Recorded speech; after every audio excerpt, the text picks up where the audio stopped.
So people often come to us, they've got their own home and they say, oh, I want to buy an investment property or I want to upgrade. We say, right, well, where's your deposit? They go, oh, well, we'll just use our home. Well, you need to get that organised first.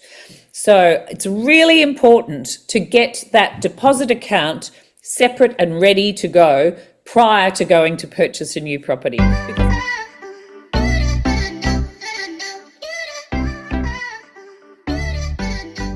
Hi everyone, it's Louise from Property Ed and James. I'm James from Property Ed as well. And we are here talking about how to get a deposit together. So yeah, go, James. You're all keen. Go. Deposits are fundamental, to say the least. That's actually what you need to purchase a loan. Purchase a property, I should say. A lot of people get confused about deposits and what they actually encapsulate and what they're used for. So as much as they aren't a purchase part of the property, they also look to go towards stamp duty and other fees that we keep in mind when we're purchasing a property. Right, exactly. So for first-home buyers, there are lots of opportunities to get your deposit together.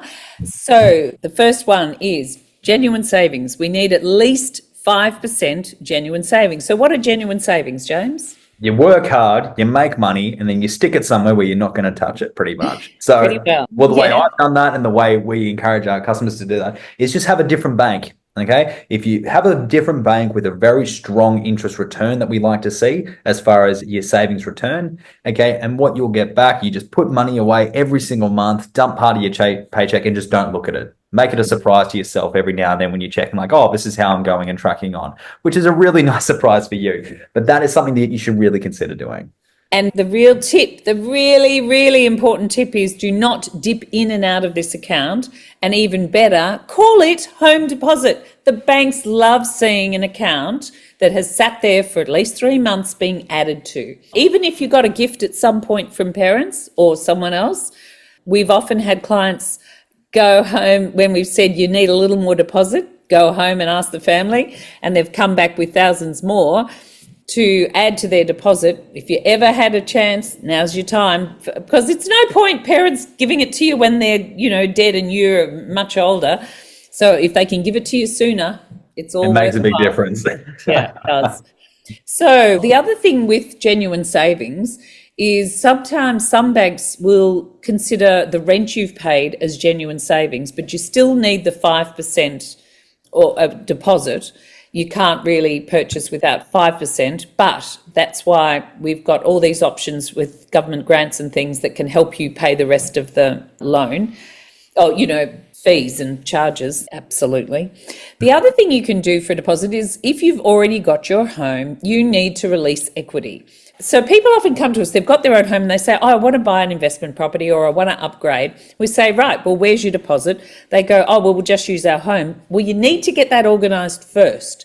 So it's really important to get that deposit account separate and ready to go prior to going to purchase a new property, because otherwise you turn up on the day to auction or wherever and they go, right, where's your 5 or 10%? And you haven't got it. So there is another thing you can use though, a deposit bond. I should say, when it comes to the equity release, this is something I do day in and day out. A lot of us here at Property Ed do when it comes to a lot of our investing clients. It's amazing what we can do for helping people get an investment property. And all it takes is just a little bit of equity release. You may actually be surprised if you haven't valued your property in a while, what you can actually get out of your property and what you can actually afford, which makes a massive difference. And the best thing about an equity release, once it's used for an investment purposes, ta-da, it's now tax deductible as well. Right, spot on, James, absolutely. So we definitely want you to get those deposits out soon and get them organised. So talk to us, even if you're just in the planning stages for buying your next property or your first property, talk to us and let's get a plan together. I had a super client come to me a couple of years ago and she had credit card debt up her wazoo and, all sorts of things. And we put a plan in place. 6 months later, she'd smashed all the debt and had a deposit. And she was ready to go and purchase. So I highly recommend you have that conversation with us. We love helping and supporting people in the planning stages so you know what you're getting into later on. So don't hesitate to reach out. Guarantee security. There's another way. So if you guys have got good income and your parents potentially have a property like a holiday house that they have no debt on, generally speaking, banks will allow you to use that security to fund and get an extra loan that will be the deposit. So we're using another loan as your deposit for your new property. So you get 80% loan against your property and then the 20% plus costs. So 25% against the other property, which is your parents' property. And the parents are only responsible for that 25%. So should you fail to pay, the idea is that the bank would sell your property first and then allow the other one, whatever's left, to pay down the debt. But hopefully that would be covered anyway, but you never know. So anything else, James, that we should mention? So we briefly touched on gifts, but I just want to mention how important a gift can be and this way you get a gift. Now, gifts, if your family is kind enough to give you some money towards a loan, one, always thank them first. Okay, that's the major thing. It's always nice to see, like, thank you, mum and dad, or thank you, grandpa and grandpa, whoever's given you some money to buy a house. It's very kind of them. Secondly, when it comes to a gift, a lot of the time we need a letter. Now, how that works out is that we need to see the money in an account for, say, a period of time, or we just need to see that the money somewhat exists going towards settlement, and we can talk about that another day.